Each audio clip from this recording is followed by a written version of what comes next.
అందరికీ నమస్కారం. మీ కామాల ఎల్లన్న. నిన్న మంత్రివర్గ సమావేశం నిర్వహించడం జరిగింది. ఆ సమావేశంలో కొన్ని తీర్మానాలు చేయడం జరిగింది. 42% రిజర్వేషన్లు, స్థానిక ఎన్నికలలో రిజర్వేషన్ల కోసం ఈ తెలంగాణ రాష్ట్ర అసెంబ్లీ గతంలో తీర్మానం చేసి అది ఆర్డినేషన్ కోసం కేంద్ర కమిటీకి, కేంద్ర ప్రభుత్వానికి పంపించడం జరిగింది. కేంద్ర ప్రభుత్వం ఇప్పటి వరకు దాని మీద ఎట్లాంటి ఆలోచన కానీ ఎట్లాంటి అంశం కూడా తీసుకోవడం లేదు. ఇక్కడ మాత్రం స్థానిక ఎన్నికలు దగ్గర పడుతున్నటువంటి సందర్భంగా రాష్ట్ర ప్రభుత్వమే ఒక ఇనిషియేటివ్ తీసుకొని ఆగస్టు 5 తారీఖు నుండి 7 తారీఖు దాకా ఢిల్లీలో ప్రజాప్రతినిధులు, మంత్రులు, ఎమ్మెల్యేలు, మన ఎంపీలు వీళ్ళందరి సమక్షంలో ప్రజాప్రతినిధులతోని 6 తారీఖు నాడు ధర్నా పెట్టాలి అనేటువంటి ఒక తీర్మానం చేయడం జరిగింది.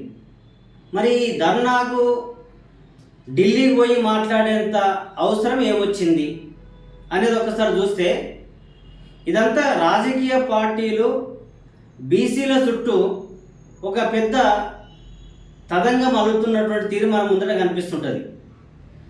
బీసీలను అన్ని పార్టీలు వాడుకునేటువంటి విధంగా గ్రాస్ రూట్లో తెలంగాణలో మొత్తం ఒక బహుజనవాదం, బీసీ వాదం చాలా బలంగా ఉన్నది.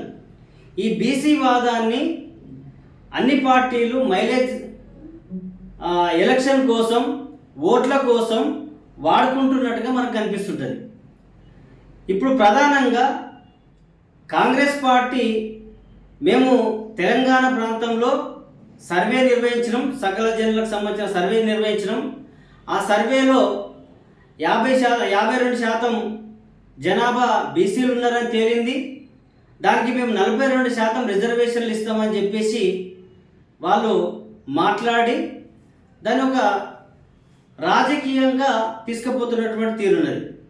ఒక దశలో కాంగ్రెస్ పార్టీ ముఖ్యమంత్రి గారు రేవంత్ రెడ్డి గారు అది అధికారంలో రాకముందు కానీ వచ్చిన తర్వాత కానీ బీసీలకు రిజర్వేషన్లు 42%, అంటే కామారెడ్డి డిక్లరేషన్లో 42% ఇస్తామని చెప్పేసి వాళ్ళు మాట్లాడిన తర్వాత అధికారంలోకి వచ్చిన తర్వాత మేము రిజర్వేషన్లు ఇస్తామని చెప్పేసి మాట్లాడుతున్నారు.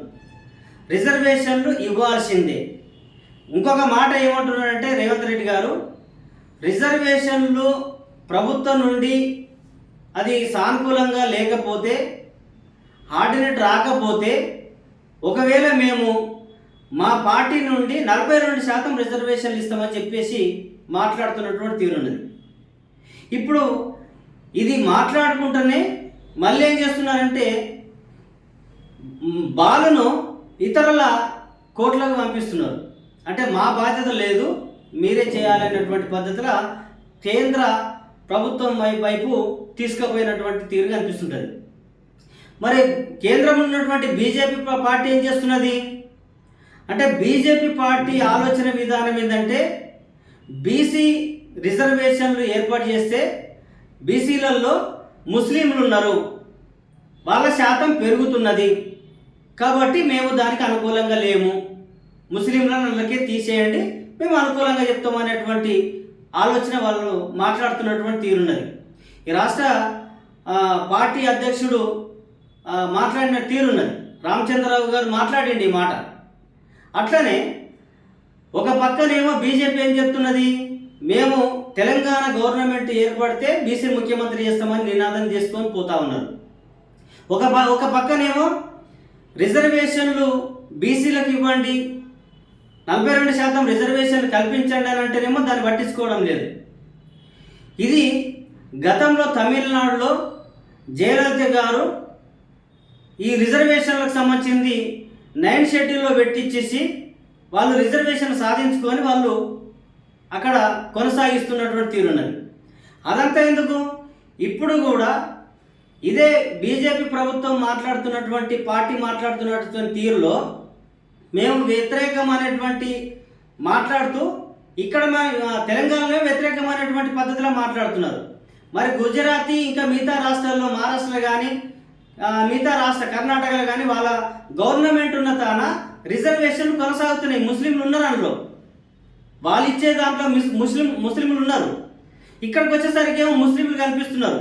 అంటే ఒక పక్క ముఖ్యమంత్రిని బీసీ చేస్తామంటున్నారు, ఒక పక్కనేమో ఈ రిజర్వేషన్లు కరెక్ట్గా లేవు అనేటువంటి పద్ధతిలో మాట్లాడుతున్నారు.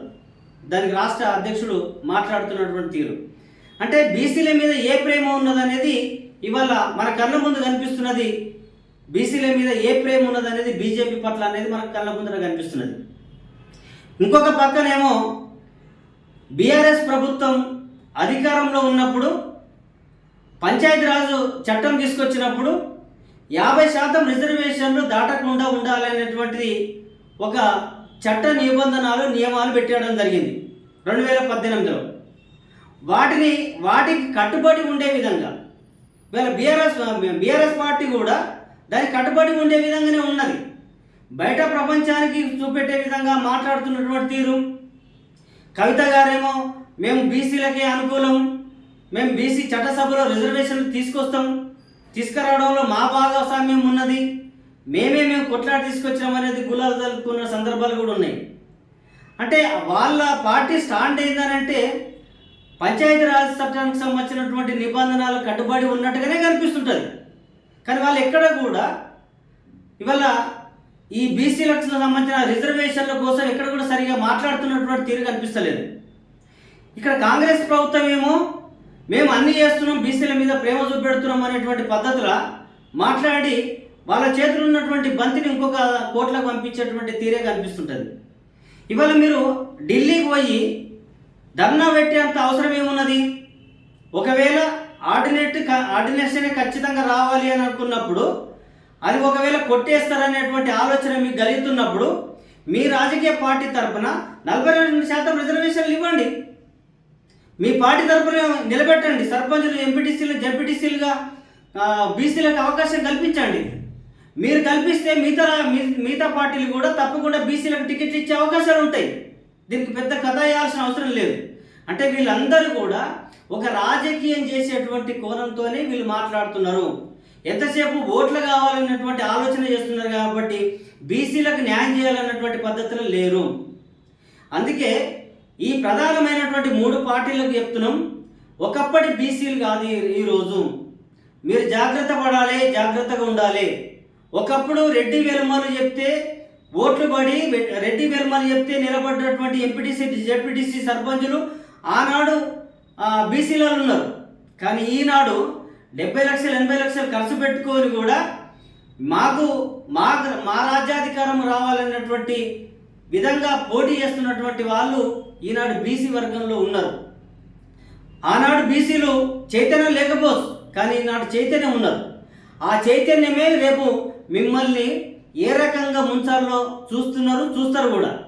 వీళ్ళ 3 పార్టీలకు సంబంధించినటువంటి ప్రధానమైనటువంటి పార్టీలకు సంబంధించింది వీళ్ళ ఆటలు ఎట్లా ఉన్నాయంటే, ఠాగూర్ సినిమాలో ఒక పేషెంట్ను హాస్పిటల్ తీసుకుపోయి చూపెడితే తను చనిపోయినటువంటి వ్యక్తిని హాస్పిటల్ తీసుకుపోతే వీళ్ళు బతికిస్తున్నామన్నటువంటి యాక్షన్, డాక్టర్ ఎటు పోవడము, నర్స్ ఇక్కడ పోవడము, అదంతా ఒక అడావిడి చేసిన తర్వాత మళ్ళీ వచ్చేసి ఐఎమ్ సారీ అండి మేము బతికించలేకపోయినామని చెప్పేసి మాట్లాడిన డాక్టర్ ఉన్నాడు. అంటే వీళ్ళు ఇప్పుడు 42% సంబంధించింది కూడా ఈ 3 పార్టీలు ఇవే చేస్తున్నాయి. చివరిగా ఐఎమ్ సారీ మేమేం చేయలేకపోయినాం, మా ప్రయత్నం అంతా బీసీల కోసమే, మా ప్రేమ అంతా బీసీల కోసం అనేటువంటి పద్ధతిలో వీళ్ళు మాట్లాడుతున్నటువంటి తీరు కనిపిస్తుంటుంది. కానీ వీళ్ళు నిజంగా చిత్తశుద్ధితోని పని చేస్తున్నట్టుగా 42% రిజర్వేషన్లు ఇవ్వడానికి ఎవరికి ఇష్టం లేదు. 3 పార్టీలకు ఇష్టం లేదు. ఒక పక్క బీజేపీ అదే వైఖరి అవలంబిస్తున్నది, బీఆర్ఎస్ పార్టీ అదే అవలంబిస్తున్నది, కాంగ్రెస్ పార్టీ కూడా అదే చేస్తున్నది. ఇవాళ ఎన్నికల సమయం దగ్గర పడుతున్నటువంటి సందర్భంగా ఒక పక్క మనం ఢిల్లీలో పోయి కొట్లాడాలి. నీకు సమయం ఎక్కడున్నది? సుప్రీంకోర్టు ఏమో నీకు ఈ 2-3 నెలల్లో నీకు చేయాలనేటువంటి ఎలక్షన్లకు పోవాలని చెప్పేసి వాళ్ళు చెప్తున్నారు. కానీ వీళ్ళేమో ఇదంతా ఒక డ్రామా ఆడి బీసీల మోసం చేసేటువంటి కుట్రలు జరుగుతూ ఉన్నటువంటి తీరు కనిపిస్తున్నది. అందుకే బీసీలు ఎవరు మోసపోవడానికి లేదు. మీరు గతంలో అనుకున్నట్టు మీరు ఆటలాడినట్టుగా లేదు. ఇవాళ మన చరిత్ర చూస్తే ఒకప్పుడు తెలంగాణ ఉద్యమంలో బీసీలు జెండాలు మోయమంటే మోసిరు, ప్రాణాలు అర్పించమంటే అర్పించరు. తెలంగాణ సాయుధ పోరాటంలో కూడా జెండాలు మోసిరు, ప్రాణాలు అర్పించరు. అప్పుడు మీరు నాయకత్వం వహించారు. అగ్రకుల పార్టీలకు సంబంధించిన అగ్రకుల నాయకులు ఆనాడు దానికి నాయకత్వం వహిస్తే బీసీలంతా పల్లకిలు మోసి మీ ఎంటర్ నడిచిరు. కానీ వల్ల బీసీలు అట్లా లేరు, జాగ్రత్తగా ఉండండి. కాబట్టి ఇదంతా మీరు ఆడుతున్నటువంటి నాటకాన్ని ప్రజలు అర్థం చేసుకుంటున్నారు, ముఖ్యంగా బీసీలు అర్థం చేసుకుంటున్నారు. మీ 42% రిజర్వేషన్లు ఇవ్వకపోతే బీసీలు స్వతంత్రంగా నిలబడతారు, ఇండిపెండెంట్గా నిలబడతారు. తప్పకుండా మీరు రిజర్వేషన్లు అవసరం లేదు, అన్ని చోట్ల నిలబడడానికి కూడా సిద్ధమవుతున్నారు. కాబట్టి రేపు జరగబోయేటువంటి పరిణామాల్లో అన్ని పార్టీలు ధ్వంసం అవుతాయి. కాబట్టి బీసీ ఉద్యమం బలంగా నిలబడుతున్నది, బలంగా వస్తుంది. తెలంగాణ రాష్ట్రంలో ఒకటి ప్రధానంగా చెప్పదలుచుకున్నాం. తెలంగాణ రాష్ట్రంలో అనేక ఉద్యమాలు జరిగినాయి. తెలంగాణ రైతాంగ సాయుధ పోరాటం నడిచింది, తెలంగాణ నక్సల్బరి పోరాటం నడిచింది, తెలంగాణలో దళిత ఉద్యమాలు నడిచినాయి, తెలంగాణలో ప్రత్యేక రాష్ట్రం వచ్చింది. కానీ ఇప్పుడు ఏకైక ఉద్యమం సామాజిక తెలంగాణ ఒక్కటే ఉన్నది. ఆ సామాజిక తెలంగాణ ఉద్యమానికి ముందు వరుసలో ఉండేది బీసీలు మాత్రమే, పెద్దన పాత్ర వహించేది బీసీలు మాత్రమే. ఆ బీసీలు ముందుకొస్తే ఎస్సీ ఎస్టీలు మైనార్టీలు ఐక్యం కావడానికి సిద్ధంగా ఉన్నారు, సపోర్ట్ చేయడానికి సిద్ధంగా ఉన్నారు. కాబట్టి బీసీ ఉద్యమాన్ని అణచాలను చూస్తే ఆ పార్టీలే ధ్వంసమైపోతాయని తెలియజేస్తూ మీ అందరికీ నమస్కారం.